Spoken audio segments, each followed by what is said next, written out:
Alhamdulillahi Rabbil Alamin. Wassalatu wassalamu ala ashrafil anbiya'i wal mursalin wa ala alihi wa ashabihi ajma'in.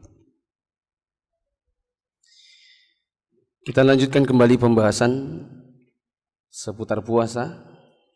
Sekarang halaman berapa? Berapa? 300? Halaman 399. Adab-adab berpuasa.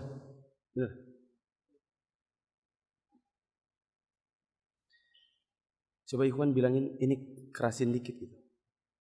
Kurang naik suaranya. Naikkan suaranya, Mas. Bukan mic-nya, volumenya. Copot.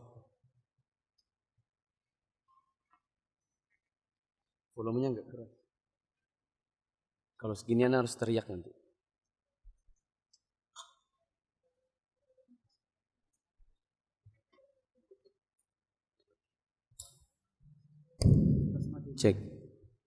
Cek. Kurang sih. Adab-adab berpuasa.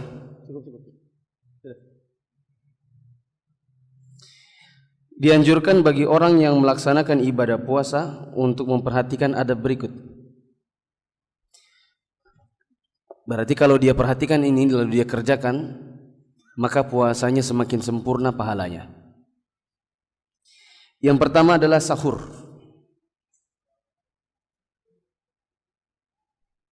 Yang benar bukan sahur, tapi suhur. Kita bilang sahur, ya, diadopsi dalam bahasa Indonesia.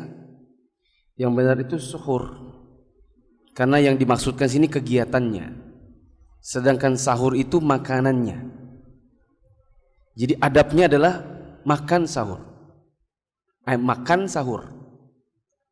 Tapi kalau cuma sahur berarti maksudnya makanannya, si bendanya. Kalau maksudnya ada kegiatannya berarti suhur.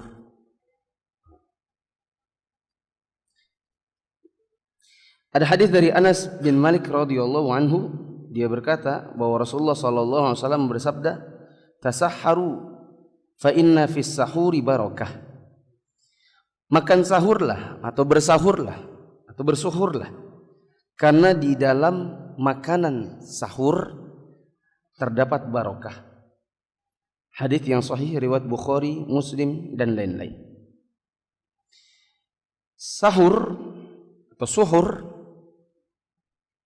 sudah dianggap terrealisir walaupun hanya dengan sekedar minum air 1 teguk.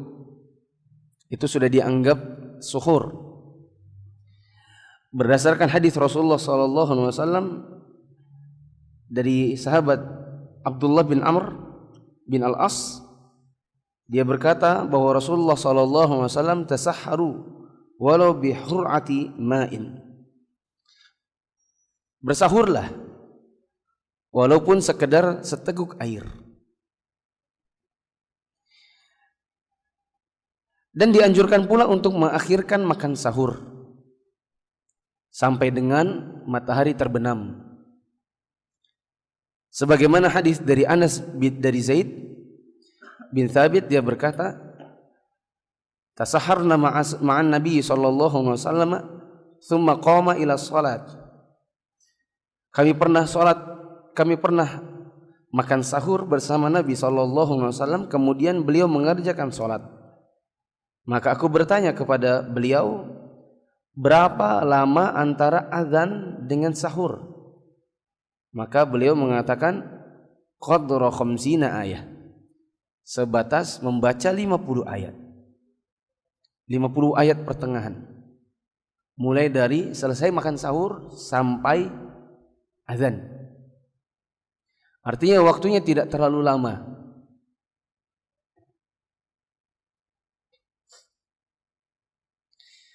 Bila kita mendengar suara azan sementara makanan atau minuman berada di tangan, maka makan dan minumlah.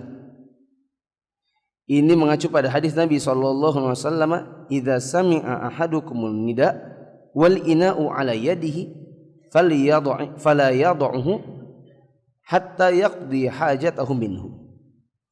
Apabila seseorang di antara kalian mendengar suara azan subuh sedangkan bejana berada di tangannya, maka jangan diletakkan sampai dia menyelesaikan kebutuhannya. Perhatikan jemaah.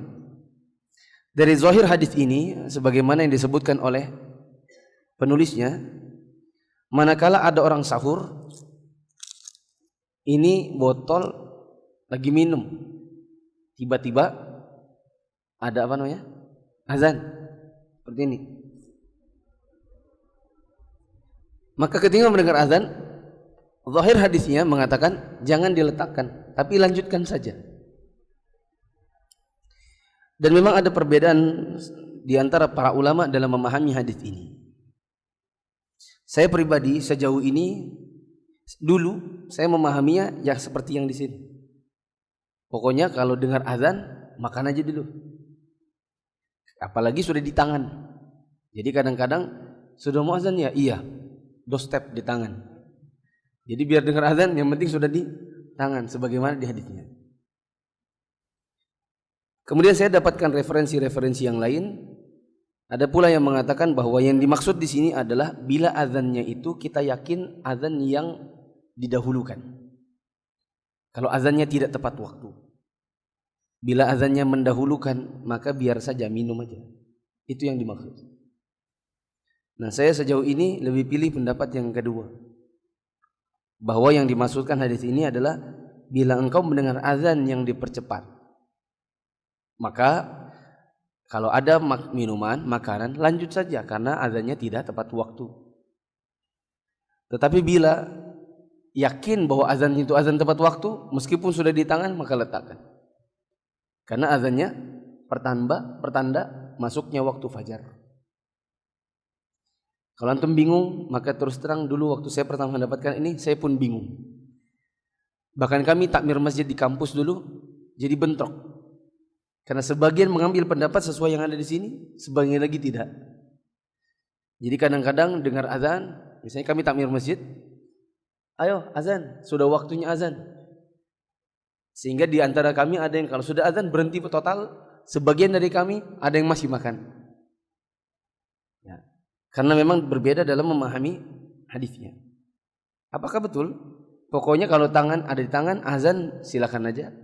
Ataukah yang dimaksud ini maksudnya azan yang kecepatan? Itu. Nah, saya pribadi ini azan yang kecepatan.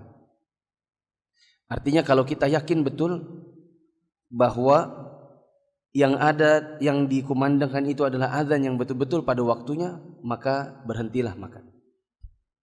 Paling aman, pokoknya kalau sudah dengar-dengar, sudah atau lihat jam atau yang ada di HP, ada aplikasi sholat, kita tahu misalnya azannya 5:02, maka jam 5 itu sudah mulai finish, mulai selesai makan, sudah selesaikan habiskan. 5:01 udah tinggal minum. Selesai, tiba-tiba azan. Itu yang paling aman. Ada catatan, di sebagian masyarakat kita ada yang punya kebiasaan yang masih dilestarikan padahal dia salah. Meskipun dia terkenal, tapi tradisi ini tradisi yang salah. Yaitu kebiasaan meneriakkan kalimat imsak kira-kira 10 menit sebelum azan subuh. Yang maksudnya adalah selesai, berhenti makan. Ini adalah kesalahan besar. Karena selain tidak ada tuntunan, bahkan ini menyelisihi sunnahnya yang asli. Sunnah yang asli adalah mengakhirkan makan sahur. Rasulullah SAW mensunnahkan agar kita mengakhirkan makan sahur sampai sebelum habis waktunya, sesaat. Maka kalau dipercepat, misalnya 10 menit sebelum azan sudah disuruh berhenti, malah menyelisihi sunnah yang asli. Nabi menyuruh kita untuk mengakhirkan makan sahur, sedangkan adat ini malah justru membuat kita mempercepat habisnya makan sahur. Jadi waktu yang afdal malah dihilangkan. Nah, yang kedua adalah menahan diri agar tidak melakukan perbuatan yang sia-sia. menahan diri dari perkataan kotor, dan semisalnya yang termasuk hal-hal yang bertentangan dengan makna puasa. Meskipun ketika melakukannya puasa sah. Saya beri contoh misalnya dusta. Berdusta itu bertentangan dengan makna puasa. Tapi bila dilakukan, maka dusta ini mengurangi pahalanya, bahkan menghilangkan pahalanya, tapi puasanya sah. Ghibah, ngomongin kejelekan orang, yang ghibahnya ghibah yang haram, dilakukan di saat puasa, maka ini bisa menghilangkan pahalanya. Tapi puasa bagi orang yang berghibah sah, artinya tidak harus diqadha. Puasanya wanita yang tak berjilbab, ini adalah puasa yang sah, tapi dia berdosa dengan tidak berjilbabnya karena tidak menutup auratnya.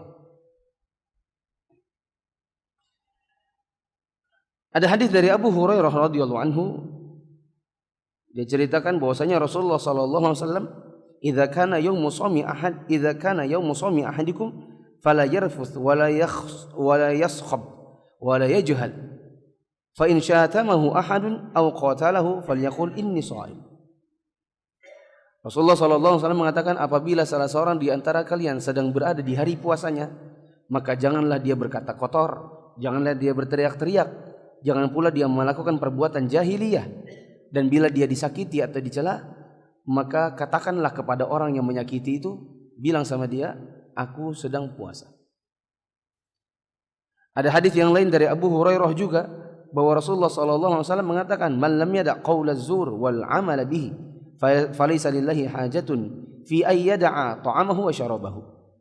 Barang siapa yang tidak mampu meninggalkan perkataan dusta dan tetap melakukannya, maka tidak ada gunanya dia meninggalkan makan dan minumnya. Tidak ada gunanya di sini maksudnya dia kehilangan pahalanya, tapi tidak membatalkan. Maka kita kasih contoh ya, yang menghilangkan pahala.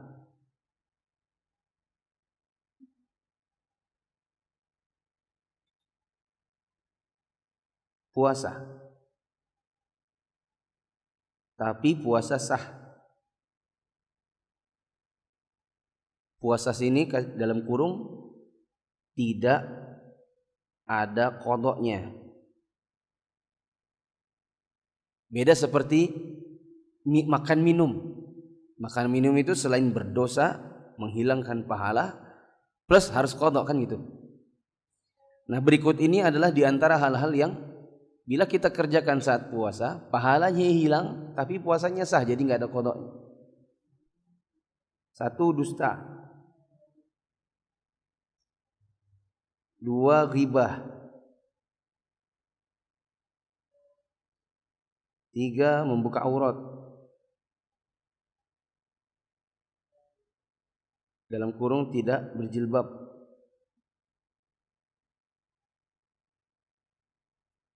4, bicara kotor. 5, marah-marah. Ada kan orang puasa marah-marah. Orang sering bilang, kamu gak puasa kah? Kok marah-marah? Karena puasa itu menahan hawa nafsu, dan marah itu keluar dari hawa nafsu. Manakala dia puasa tapi marah-marah, maka bertentanganlah antara tujuan puasa dengan apa yang dia lakukan. Maka hilang pahalanya, minimal kurang, tapi puasanya sah. Teriak-teriak, misalnya ya sambil marah sambil teriak-teriak dan lain-lain. Yang ketiga, rajin melaksanakan berbagai kebajikan dan tadarus Al-Quran. Ada hadis yang panjang dari Ibnu Abbas radhiyallahu anhu, dia berkata, adalah Nabi SAW orang yang paling dermawan dalam hal kebajikan. Lebih dermawan lagi manakala beliau berada dalam bulan Ramadan ketika bertemu dengan Jibril. Malaikat Jibril alaihissalam bertemu dengan beliau setiap malam pada bulan Ramadan sampai akhir bulan. Nabi membaca Al-Quran di hadapan Jibril. Maka apabila beliau bertemu dengan Jibril, beliau menjadi orang yang lebih dermawan dalam hal kebaikan daripada angin kencang yang berhembus. Hadis sahih riwayat Bukhari dan Muslim. Di antara kebajikan-kebajikan yang bisa dilakukan adalah membukakan orang, memperbanyak sedekah. Ya, nomor C ini kasih contoh ya. Contohnya C,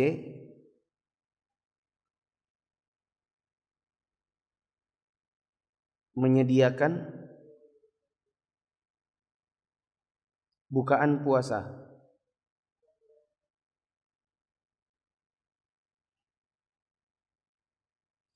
Tahun lalu saya buka puasa di Madinah. Ya. Dan sebenarnya saya sudah beberapa kali Ramadan di Madinah, di Mekah.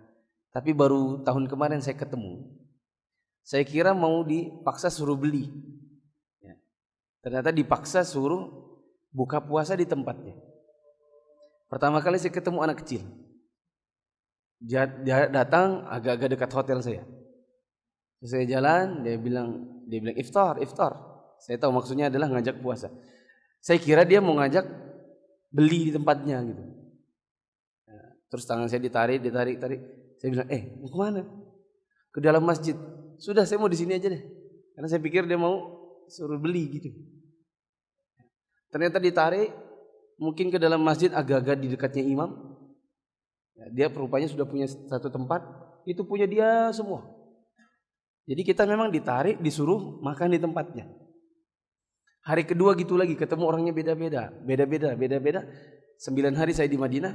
Oh, saya baru tahu rupanya memang mereka berlomba-lomba untuk dapatkan orang yang bisa duduk di tempatnya yang isinya makanannya.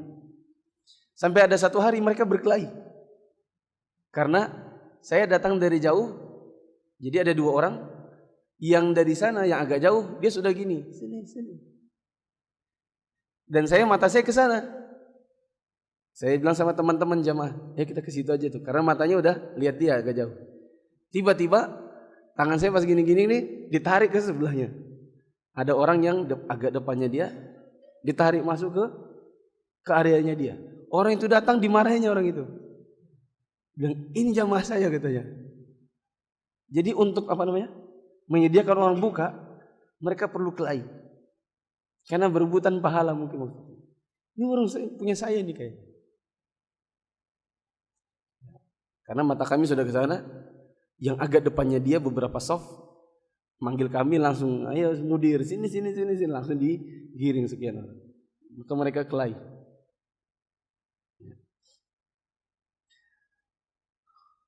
Contoh yang lain adalah bersedekah.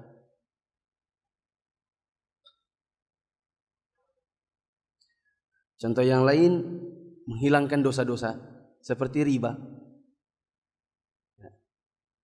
Misalnya antum masih punya riba, masih punya bunga bank, terus antum rajin-rajin di bulan Ramadan, antum hitung rekening antum bertahun-tahun, antum stabiloi satu-satu itu bunganya per bulan, antum kalkulasi, antum sedekah, antum keluarkan dari harta antum.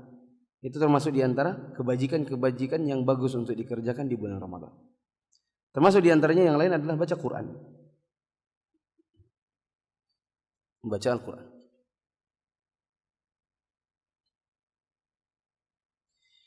Yang keempat, segera berbuka. Ada hadis dari Sahal bin Sa'ad bahwa Rasulullah SAW bersabda, la yazalun nasu bi khairin ma ajjalul fitr. Senantiasa manusia umat Islam akan berada di dalam kebaikan selama mereka menyegerakan berbuka. Maka menyegerakan berbuka puasa ini termasuk di antara sebab-sebab seseorang mendapatkan kebaikan. Artinya menyegerakan berbuka, manakala sudah tahu itu waktu buka maka langsung makan. Bukan menyegerakan berbuka berarti memutar jam. Putar dicepat-cepat, itu namanya itu berdosa. Yang dimaksud adalah sudah dengar azan maghrib langsung buka. Atau meskipun dekat rumah muazzinnya belum azan, tapi kita tahu bahwa itu adalah waktu buka, langsung buka. Dengan asumsi ini kok muazzinnya belum azan, ya mungkin bisa jadi dia lagi makan. Wah kayaknya makan nih, soalnya ini sudah jamnya azan. Itulah saya buka karena sudah yakin bahwa sudah datang waktu berbuka. Maka saya nasihatkan juga, janganlah antum masuk kamar mandi untuk mandi sore kira-kira 5 menit menjelang buka. Karena kalau antum ada di 5 menit menjelang buka baru masuk kamar mandi, insya Allah orang azan antum masih di kamar mandi. Ya. Nanti digedor, sudah buka, cepat keluar. Baru mau handukan, baru mau ini, baru mau itu. Saya khawatir antum minum air bak nanti, ya, supaya bisa cepat buka. Yang kelima, berbuka seadanya. Berbuka seadanya. Apa maksudnya? Coba kita lihat. Ada hadis dari Anas bin Malik radhiyallahu anhu, dia berkata, "Kana Rasulullah sallallahu alaihi wasallam yuftiru ala rutabat qabla an yusalliya. Fa in lam takun rutabat fa ala tamarat. Fa in lam takun hasa hasawatin minal ma'." Rasulullah sallallahu alaihi wasallam biasa berbuka dengan menggunakan beberapa butir rutab. Artinya kurma yang belum betul-betul matang. Yang kalau kita cari di Madinah atau Mekah, maka warnanya setengah kuning, setengah merah. Warna bulat, mayoritasnya kuning. Orang menamakan itu rutab. Bila tidak ada rutab, maka beliau berbuka puasa dengan tamar. Tamar itu kurma yang sudah merah. Yang ada di Indonesia ini namanya tamar. Kurma yang sudah matang. Bila tidak ada tamar, maka beliau berbuka dengan air. Maka dari sini sebagian ulama kita mengatakan yang paling utama adalah rutab, lalu tamar, lalu air putih. Ya. Kenapa? Kalau yang paling utama dari seluruh makanan untuk berbuka adalah rutab, lalu tamar, lalu air putih. Sebagian ulama yang lain mengatakan itu karena faktor makanan yang ada di sana, ya rutab, tamar, air putih. Sehingga kalau dinamakan rutab, tamar itu adalah yang utama, sebenarnya tidak juga menurut sebagian ulama. Dikarenakan itulah makanan yang ada di zaman Nabi. Artinya kalau menggunakan pendapat yang ini, kita katakan seandainya di zaman Nabi ada aram-aram dan bingka, mungkin itu duluan yang dimakan. Ya. Dan pendapat yang benar wallahu alam yang pertama. Pendapat yang mengatakan rutab itu yang utama, apalagi di zaman kita ini bisa mendapatkannya. Di zaman kita ini kan, kalaupun di Indonesia nggak ada rutab, minimal ada tamar, ya kan? Artinya kita bisa mengamalkan pendapat pertama. Saya ulang ya, pendapat pertama mengatakan makanan yang paling bagus adalah rutab, lalu tamar, lalu air putih, lalu yang lain. Ada pendapat kedua mengatakan enggak, sembarang, yang penting buka puasa. Adapun rutab, tamar itu karena faktor makanannya di zaman dahulu. Pendapat yang lebih kuat adalah yang pertama. Karena jawabannya, kalau seandainya adalah alasannya itu makanan zaman dahulu, zaman sekarang pun setiap bulan Ramadan kita ketemu tamar. Itu tidak. Maka yang lebih utama dari semua yang terhidangkan itu adalah rutab. Bila tidak ada di Indonesia misalnya susah mendapatkannya, minimal tamar. Bila tidak ada, air putih. Air putih versus teh, air putih. Air putih versus jus, air putih. Tamar versus bingka, tamar. Tamar versus aram-aram, aram-aram. Nah, saya kira kalau gorengan itu nomor 1 di Indonesia.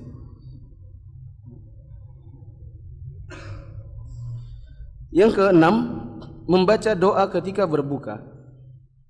Sebagaimana dijelaskan dalam hadis dari Ibnu Umar radhiyallahu anhuma, dia berkata, "Kana Rasulullah sallallahu alaihi wasallam idza aftara qala dzaba dhama'u wa batallatil 'uruqu wa thabata al-ajru insyaallah." Adalah Rasulullah sallallahu alaihi wasallam, beliau apabila berbuka puasa maka beliau berdoa yang bunyinya dzaba dhama'u wa batallatil 'uruqu wa thabata al-ajru insyaallah.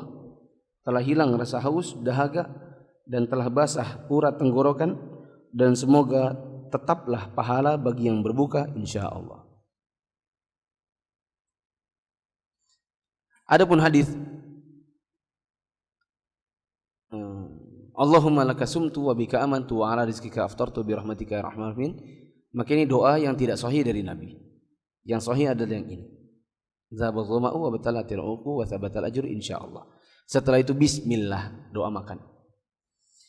Doa yang disebutkan ini bisa dibaca nyambi minum. Bisa juga setelah minum. Bisa juga sebelum minum. Bisa begini. Bismillah dulu. Zabatuma wa batalatin ukul sabatal ajur insyaallah. Boleh juga doa dulu baru minum. Boleh juga habis baru kemudian berdoa. Yang penting doanya jangan nanti setelah maghrib. Ya, bisa kejauhan. Ada pertanyaan?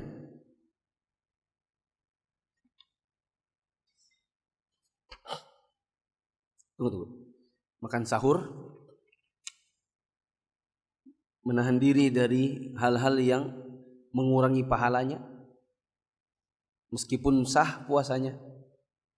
Rajin-rajin berbuat kebaikan, baca Quran, menyegerakan berbuka sebagaimana yang disebutkan Nabi. Kalau ada rutop dulu, bila tidak ada baru tamar, bila tidak ada air putih, setelah itu semua baru yang lain.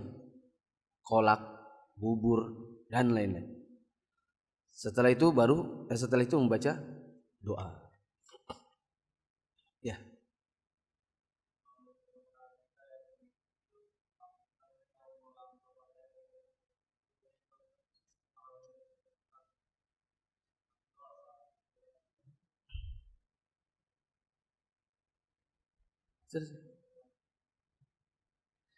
Dulu kita buka puasa pakai doa yang tadi, Allahumma lakab sumtu wa bika amantu.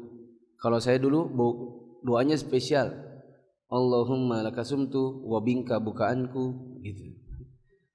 Maka ini doa ini kalau dulu dibaca bagaimana? Itu doa tidak mempengaruhi keabsahan puasa, maka puasanya sah. Hanya saja ada kehilangan luput satu pahala, yaitu doa yang sesuai sunnah. Tapi kalau sudah berbuka, maka insya Allah pahalanya, puasanya sudah selesai. Pahala puasanya sudah tetap, nggak terkurangi karena doa yang dulu kita memang tidak tahu. Ada lagi?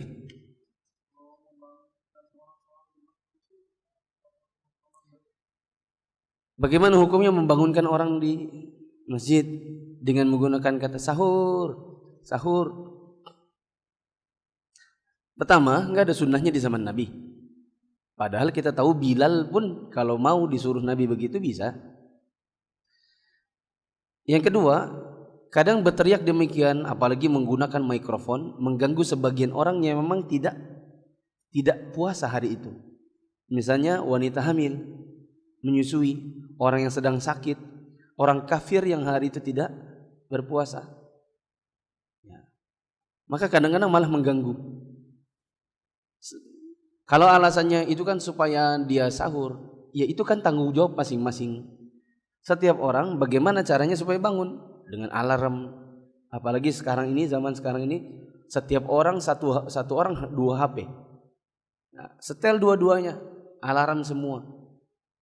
Ya. Sisi yang ketiga, teriakan sahur itu jelas salah juga dari sisi bahasa. Karena kalau perhatikannya, wudu itu kegiatan wudu. Air yang dipakai wudu itu namanya wadu. Suhur itu kegiatan sahur, kegiatan makannya. Sahur itu makanannya. Karena dia setimbang kata-katanya. Wudu, suhur itu adalah kegiatannya.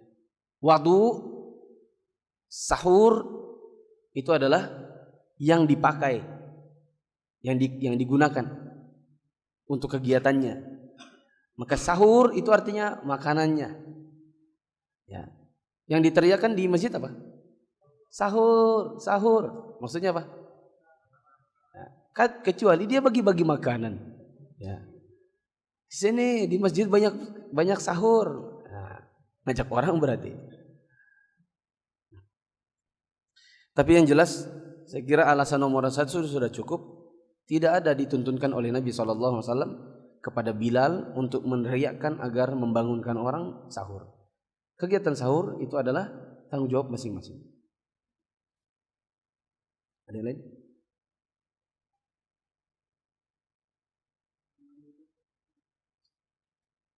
Sudah belum ya?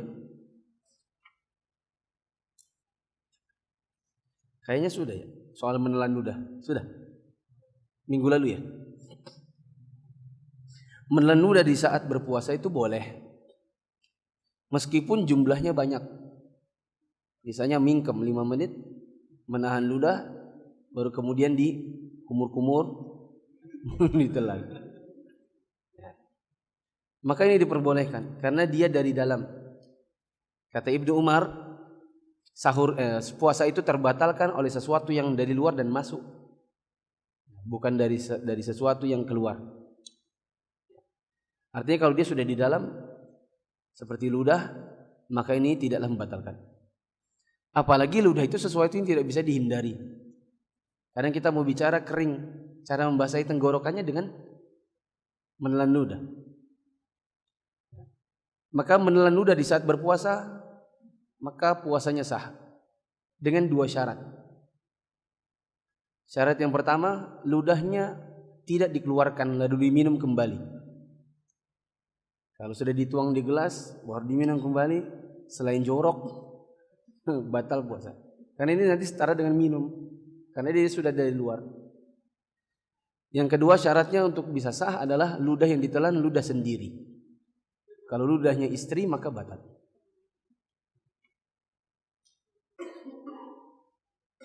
Ada lagi?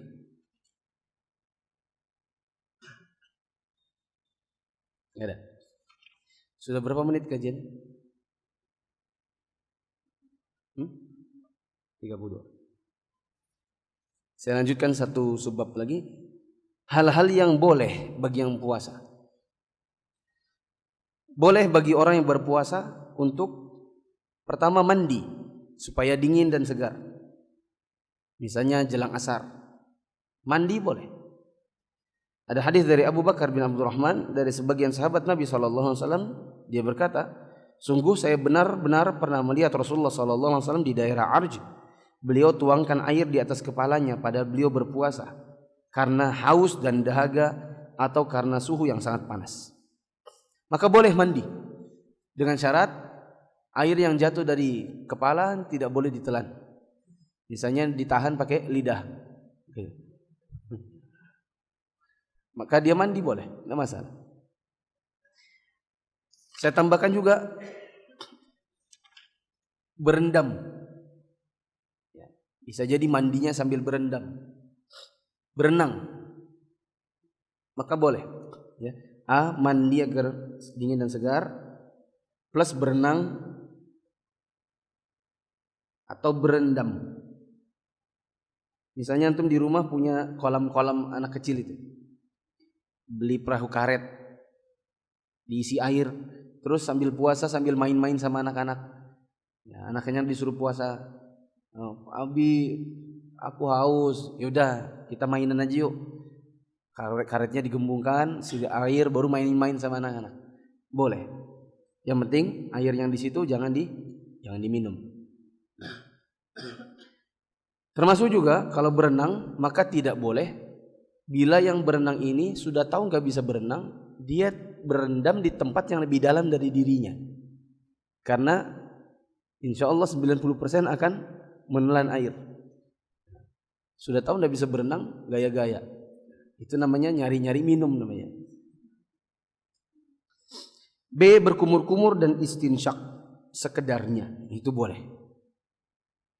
Kumur-kumur yang seadanya, misalnya waktu wudu boleh. Istinsyak sedikit waktu berwudu boleh. Tetapi dilarang apabila berkumur-kumur yang berlebihan dan istinsyak yang berlebihan, sampai-sampai termasuk ke tenggorokan. Ada hadis dari Luqaid bin Sabrah, Rasulullah SAW bersabda, "Wa baligh fil istinsyak illa an takuna shaiman." Dan bersungguh-sungguhlah dalam beristinsyak kecuali sedang berpuasa. Maka kalau sedang puasa paling-paling hirup sedikit atau paling-paling memasukkan air sedikit. Adapun begini, maka itu bisa membatalkan puasa. Yang ketiga, berbekam.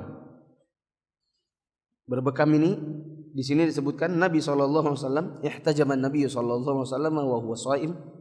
Nabi pernah berbekam di saat beliau sedang berpuasa. Ya. Tapi hadis ini ada hadis yang lain yang bertentangan dengannya. Rasulullah SAW mengatakan aftarul hajimul mahjum, yang membekam dan yang dibekam dua-duanya batal puasanya. Sehingga karena dua-dua hadis ini bisa dipakai, sebagian ulama mengatakan hukumnya terlarang. Karena Nabi SAW memang pernah bekam, tapi setelah itu beliau ralat dengan kata-katanya, yang bekam dan yang dibekam dua-duanya batal. Sebagian ulama membaliknya. Mereka bilang justru yang benar itu adalah boleh. Karena Nabi SAW memang pernah melarang, kata beliau, telah batal yang bekam dan yang membekam, tapi setelah itu beliau anulir dengan perbuatan beliau sendiri. Sebagian ulama yang lain mengatakan ini dan ini bertentangan, maka jalan tengahnya adalah makruh saja. Wallahu alam. Karena ini memang perselisihan ulama yang membingungkan, maka sebaiknya kalau mau bekam malam-malam. Kalau malam-malam tidak ada masalah. Di sini diberikan tambahan, dan dipandang makruh bagi orang yang khawatir lemah fisiknya karena berbekam. Ada hadis dari Thabit bin Al-Bunani, bukan Al-Banani tapi Al-Bunani. Dia berkata, Su'ila Anas bin Malik.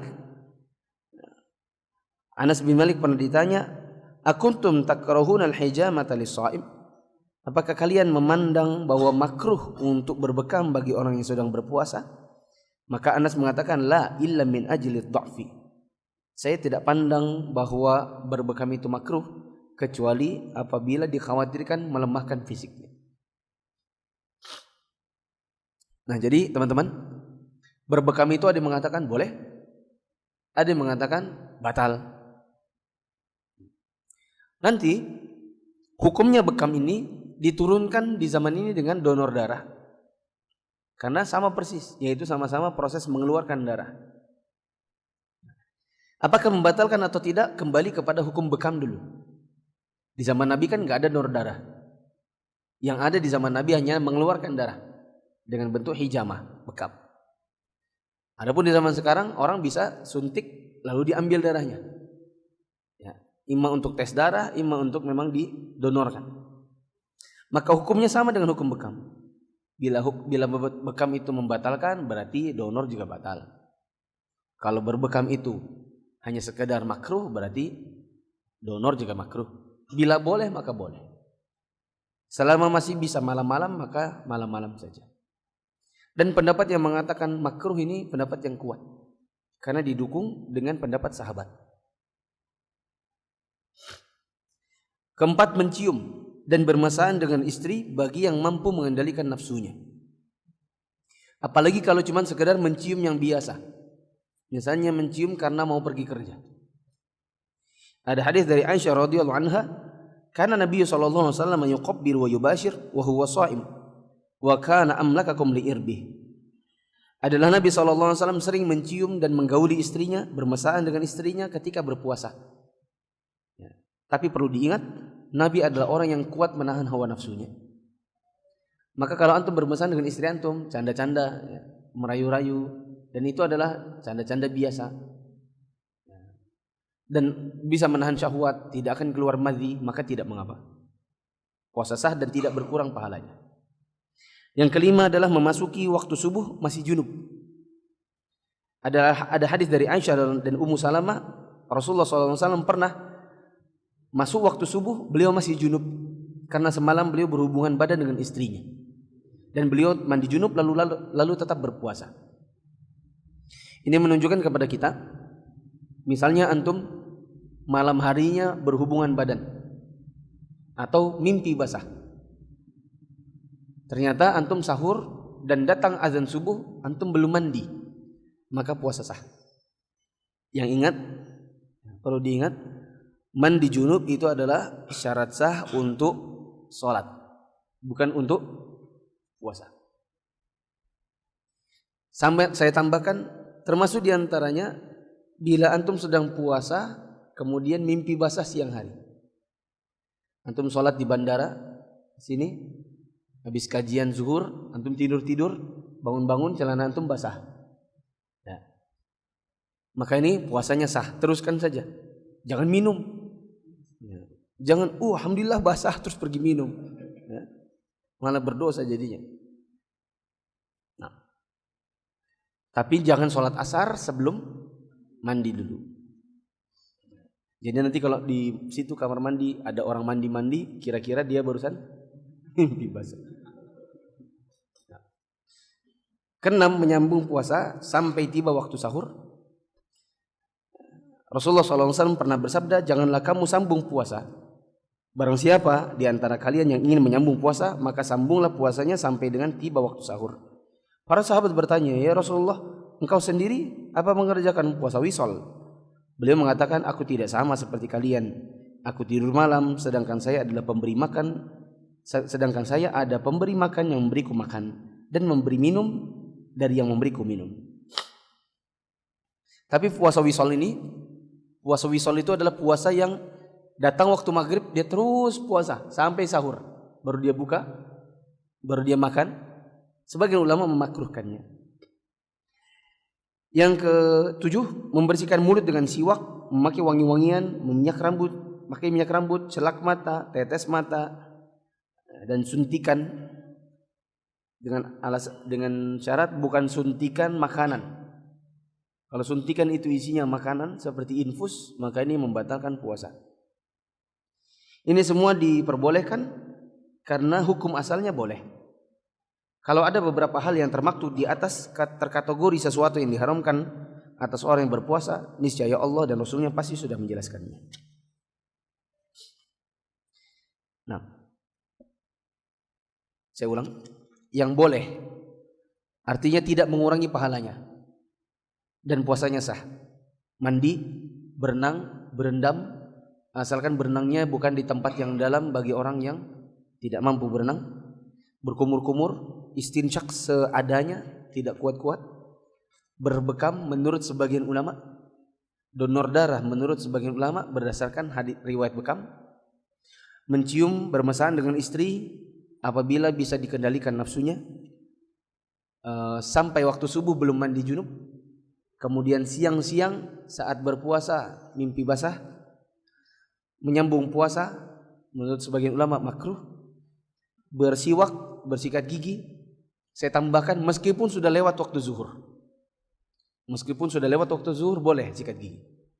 Yang melarang sikat gigi dalilnya hanyalah hadis yang menyebutkan bau mulutnya orang yang berpuasa itu lebih wangi daripada minyak kasturi. Mereka bilang minyak kasturinya ini keluar dari mulut di atas waktu zuhur. Sehingga kalau seseorang bersikat gigi setelah waktu zuhur, hilanglah wangi kasturinya. Pendapat yang benar, itu kasturi nanti datangnya di hari kiamat. Lebih wanginya itu di hari kiamat. Adapun di dunia tetap bau naga. Ya. Kemudian yang bau itu adalah bau lambung dan bukan bau mulut. Manakala sikat gigi tidaklah menghilangkan baunya, karena itu baunya bau lambung. Ada pertanyaan?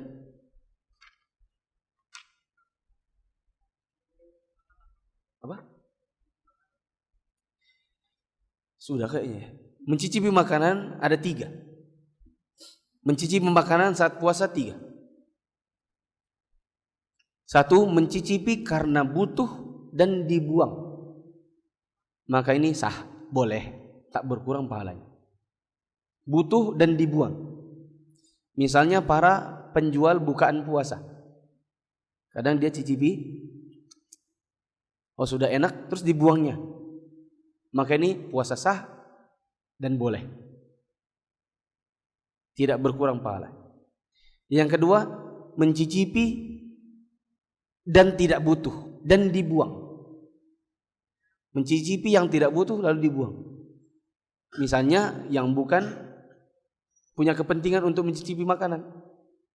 Mama bikin apa, Mak? Kolak, kayaknya enak ini. Mamanya cicipi.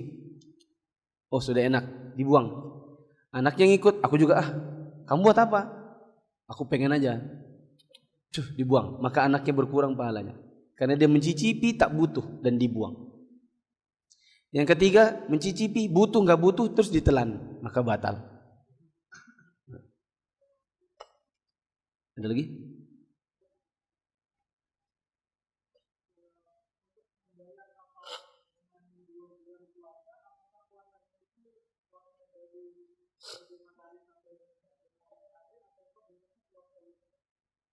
Puasa seperti biasa. Membayar kafarat 2 bulan berturut-turut sebagaimana puasa biasa. Bukan puasa wisal. Ada lagi?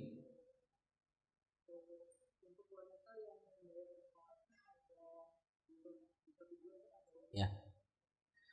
Membayar kafarat 2 bulan berturut-turut tidak boleh putus itu kecuali uzur.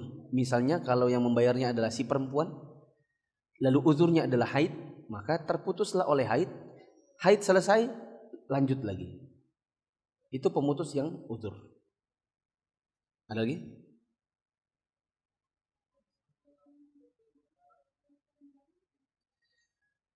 Masalahnya kembali kepada menelan darah. Darah itu najis atau tidak? Sebagian ulama menghukumi najis. Maka menelan najis. Beda dengan ludah. Ludah tidak najis. Maka baiknya kalau memang ada gusi berdarah, jangan ditelan tapi dibuang. Paham ya? Untuk darah jangan ditelan. Misalnya si fulan baru cabut gigi. Cabut gigi tidak batal puasanya. Disuntik pun tidak batal puasanya. Tapi kalau darahnya keluar, maka jangan ditelan. Karena sebagian ulama menghukumi darah itu najis. Sebagian ulama menghukumi najis. Ya. Apalagi kan habis cabut gigi kan ada kapasnya. Kalau kapasnya ditelan maka batal puasanya. Ya Pak.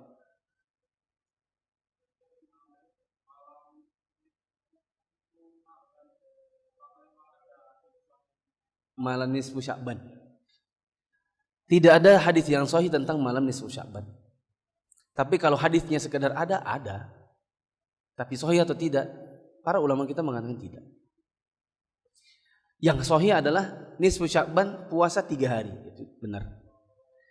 Yaitu puasa Ayyamul Bid yang berlaku untuk semua bulan kecuali Ramadan. Tapi kalau cuma 1 hari, yang orang menamakannya puasa nisfu Sya'ban, malamnya sholat, siangnya puasa, maka hadis ini tidaklah sahih.